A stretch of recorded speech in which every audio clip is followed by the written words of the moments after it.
tagal naming nag-iyakan kami doon sa shoot. In-explain ko sa kanya why I campaigned for these people, why she has to campaign with these people. We just hugged each other. Hindi pa kami nag-uusap. Ay, ba't kami iiyak? Di ba? Gusto ko siyang yakapin kasi inaaway siya. Ang daming hindi nakakaalam ng isang side ni Daryl. Tapos, that happened and I cannot talk to him anymore. So it's hard. Dun sa ikaw at ako. Ang dami ko kasing kaibigan na artista din, na producers or director din na nung panahon ng eleksyon, talagang nawala yung mga kaibigan nila. I only have few friends in showbiz eh. Tapos lahat pa sila nasa kabila, no? Lahat nasa kabila. Itong katabi ko, Pangilinan pa yung apelido. To be completely honest, this movie was scheduled talaga 2022 before I do Made in Malacanang. Before ko po gawin yung Made in Malacanang, parang it was announced sa vision ng Viva. Dito. No, it was not here. Sa Cubao. Somewhere in Cubao. Novotel. Sa Novotel. Sa totoo lang po, before Made in Malacanang, dapat sinushoot na namin yung Soulmate. Yun nga lang, hindi kami nagkaroon ng chance ni Kim. With Gerald, the communication is, it's a little different with Gerald because, I don't know, of course, there's still a man in me, and si Gerald naman, lalaki. So when we chat, it was very casual. Je, kamusta kay ni Kim? Something like that.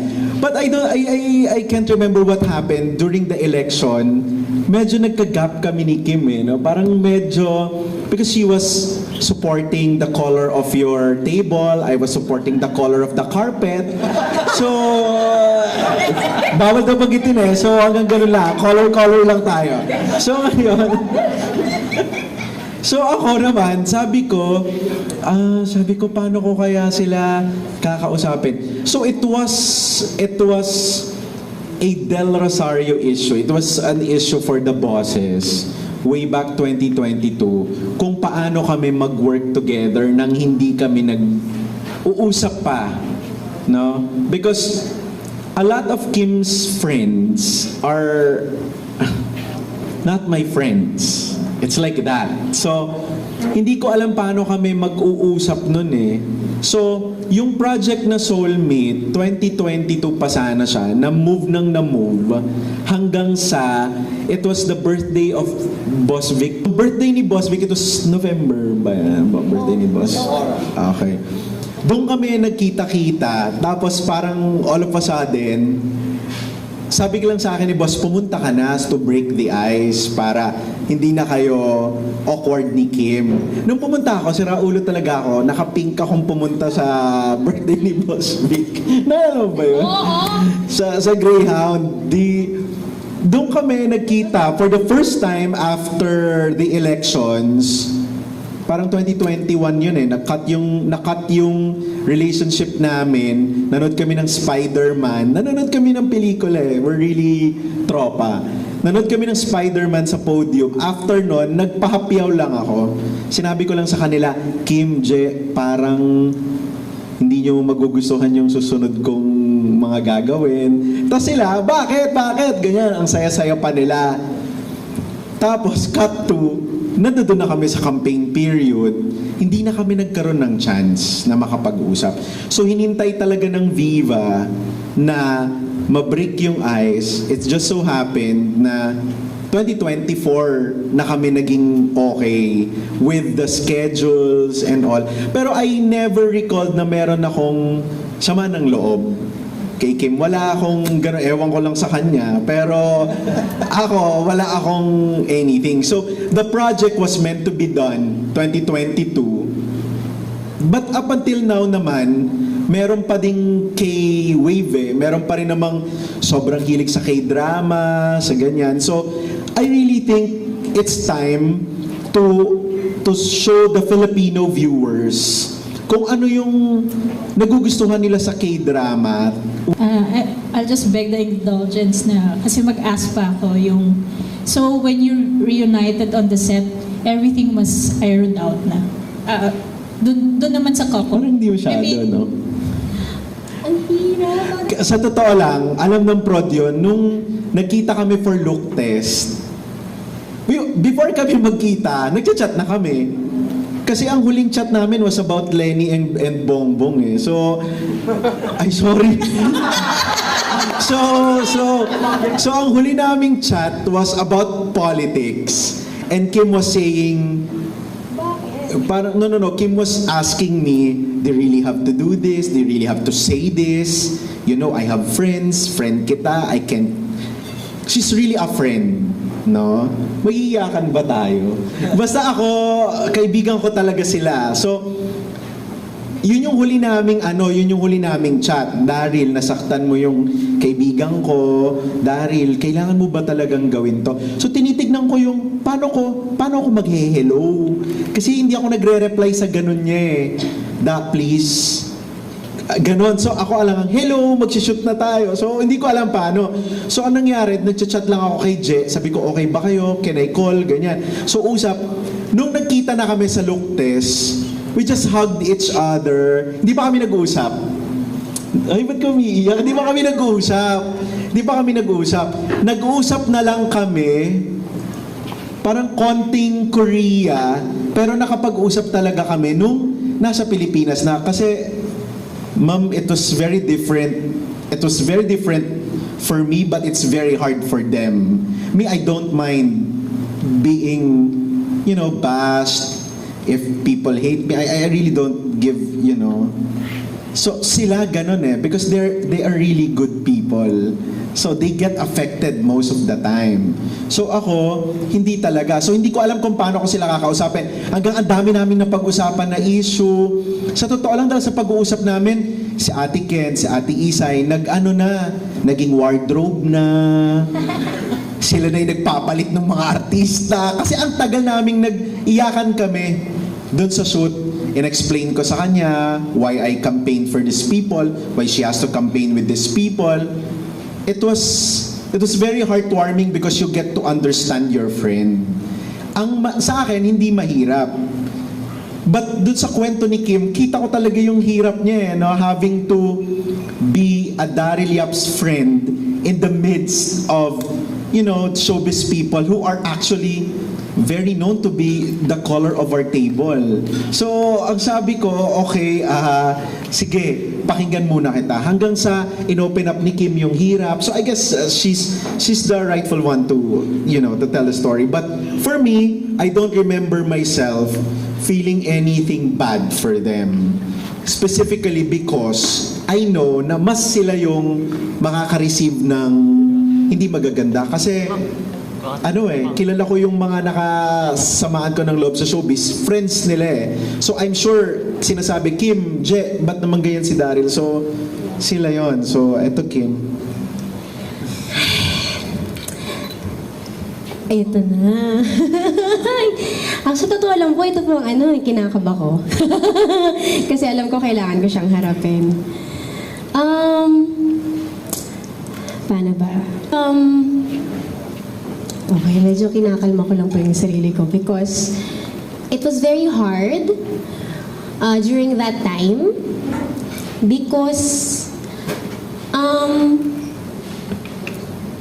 sorry, wait lang. Kinakabahan ako talaga. Hindi, okay lang. I'm strong. Anyway, it was very hard but ayun, kung yung question if kung ano po yun? Everything was ironed out when you met. First at the time. set. Yeah. Tama yung sinabi ni Dae, nung look test namin, parang hindi namin alam kung ano bang mangyayari. Parang tinatry lang. Opo, lahat parang, ano bang, ready na ba? May mag-uusap ba about it? Kasi sa totoo lang po, wala sa amin eh. I mean, parang hindi sa wala. It was a very hard time for me. And Je. Oo. So, gusto namin kasi makapag-work ng maayos. Alam namin kung paano kami magtrabaho. Lalo na kaming tatlo, kaming apat. Kasi lahat ng movies ka namin, kasama namin din si Ate Candy. Oh my gosh! So, kaming apat, meron kaming paano natin ito gagawin. Eh, talagang pag nagtatrabaho po kaming apat sa isang pelikula, gaguhan kami. As in. At saka, lumalabas po yun sa mga eksena namin, which is a good thing kasi kailangan siya. So, meron kaming paano ba natin ito gagawin. Gusto namin din, meron na rin kasi sinaboss sa akin na, mag-usap na kayo ni Da, mag-usap na kayo ni Da. Tapos nagkaroon ng time na nag-message sa akin si Daryl. This was like months before ng look test. Meron, kaya mag-aaway daw tayo. Yun yung message niya sa akin, ang random. Sabi ko, ha? Sure sabi. Babati tayo ng mga artista. Ayun, doon nagbabati kami ng mga boss, ng mga artista. Meron kami, hindi naman kami nag-aaway. Hindi, although he knows na hindi ako pabor doon sa mga pinagagagawa niya pong mga bagay-bagay. And I was very honest and open with that about it. And ang dami kong questions sa kanya. But then again, I am the kind of friend wherein tinanggap kita eh. Kaibigan kita. I will be right by your side. Kaya kitang ipagtanggol. But this time around, I will not talk to you muna. Alam niyo po yung ganong klaseng kaibigan. So, ang hirap kasi during that particular time, a lot of people would ask me to talk because I am joable. Wow, linya ko yun ah. And I have to say something and they know. They want you to be the antidote. Yes. Tapos, sobrang laking issue niya nung lumabas kami ni Je. Doon. Tapos meron kaming, ayan, mag-aaway na sila, magsasalita na siya ng anything about it. Pero hindi kasi kami ganon as a person. I mean, we would explain kung bakit kami doon, but we will not, alam mo yun, yung, hirap magsalita. Pero kasi mas nandun po ako sa, sobrang ipit na ipit po kami kasi parehong malapit sa puso ko eh. Diba? Yung mga kaibigan ko, tapos yung isang kaibigan ko na sabay kaming nangarap, sabay kaming bumaba sa stairs na yan, sabay kaming na-launch. So, ang hirap nung panahon na yun, na gusto ko siyang yakapin kasi inaaway siya, pero gusto ko rin siyang sapakin. Ang hirap, di ko alam kung anong gagawin ko kay Da. Kaya this film is really special to me. It's really special to me. Akuin ko na. Sorry. It's very special because nakasama ko ulit yung kaibigan ko na kagaguhan ko. Stop it, I already cried. So nakasama ko siya ulit kasi palagi ko ngang sinasabi na ang daming hindi nakakaalam ng isang side ni Daryl na ako lang ang nakakakita. Aww. Iyak ako. Kasi hindi nyo alam yung Daryl na sabay kong hawak yung kamay sa taas. Tapos bababa kami. Tatanggapin ba tayo? Tapos that happened and I cannot talk to him anymore. So it's hard. Wherein the people that I would want to hug also because I believe we have the same beliefs. Nag-start din ako doon. So it's hard. Gitna. So ang daming mahirap. So kaya important tong movie na to for me. So I'm not sure if I got to explain it. Yeah. Yung from the breakup, dun sa ikaw at ako at ang ending, tapos yung breakup naman yun ni Daryl. Opo eh. Di Very ba clear dapat naman. masaya tong pelikulang ito? Ba't niyo ko pinapaiyak? Ang ganda-ganda ko today. Pero just to let it all out, maswerte pa rin ako because, you know, Philippine showbiz is really a monster. And when you have friends like Kim and Gerald, you get to count your blessings more. Ang dami ko kasing kaibigan na artista din, na producers or director din na nung panahon ng eleksyon, talagang nawala yung mga kaibigan nila. No? That's why ako, masaya pa rin ako kasi nandiyan pa rin yung mga totoong kaibigan ko. I only have few friends in showbiz eh. Tapos lahat pa sila nasa kabila, no? Lahat nasa kabila. Itong katabi ko, Pangilinan pa yung apelido. So ako, sabi ko, if we will remain as friends, it's a huge thing. Because a lot of artistas, they lost their friends halimbawa, umakyat lang doon sa kampanya ni ganito, kumanta lang, sumayaw, iniwasan na, nagsulian na ng kandila. Pero sa amin ni Kim at saka ni Gerald, they try to siguro babalik ako doon kasi matalino sila. Yun eh. Kaya ako, I always tell people, especially when I talk to universities, when I talk to symposia, when I talk to workshops, anong klase dapat ang mga katrabaho, kaibigan, I always tell them, you choose your friends. You choose intelligent people, smart people. You don't have to explain them everything. So, napakaswerte ko matatalino yung mga kaibigan ko. Kaya, masaya rin ako sa Soulmate because we get to reunite. I get to work with Miss Isay, with Ate Marnie, with this, of course, with Jobilin, kay Stanley naman sa Mate. So, even with Kid, my second movie, it all fell into place because I guess it's the right time to do it. And we are just so happy. Right after Joable, Ang Babaeng Walang Pakiramdam, Soulmate is really, it's a God's gift. Ayun, I'm just so happy that I'm working with friends and new friends to that effect. Lalo na ako, super idol ko si Isay Alvarez, nakatrabaho ko na siya. Ayun. Ako gusto ko lang may dagdaga para lang din sana wala nang questions about that or ano pa.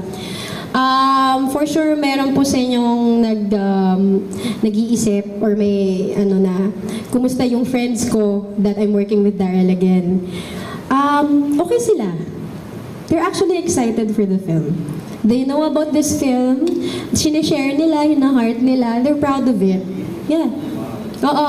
They're still supportive of me and Je and of Da. Kasi tama yung sinabi ni Da na you have to choose your friends. And kami ni Je, we're lucky enough na tama yung mga kaibigan namin. Tama na yun, peace na tayo. Peace na. Thank you for being so honest.